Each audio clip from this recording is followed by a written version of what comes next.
Ushtria e Iranit u përgjigj fjalimit të Donald Trumpit drejtuar kombit amerikan me kërcënime për akoma edhe më shumë shkatërime dhe me lëvdata për fuqinë e saj. Deklaratat e Trumpit se konflikti është pranë përfundimit dhe paralajmërikmeve se Irani do të kthehet në epokën e gurit, Teherani i priti sfidues. Lufta nuk do të mbyllet, lufta do të vazhdojë derisa SBA dhe Izraeli të përballen me poshtërim, turp, keqardhje të përhershme dhe dorëzim përfundimtar. Pas goditjeve të fuqishme dhe të paimagjinueshme që keni marrë tashmë, prisni veprime edhe më të dërmuese nga ana jonë dhe në një shkallë akoma më të gjerë.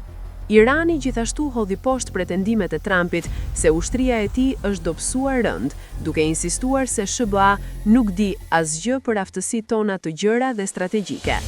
Ato objekte që ju mendoni se i keni shënjestruar janë të parëndësishme. Prodhimi ynë strategjik ushtarak zhvillohet në vende për të cilat ju nuk keni as pak dieni dhe nuk do t'jeni kurrë në gjendje t'i gjeni kurrë.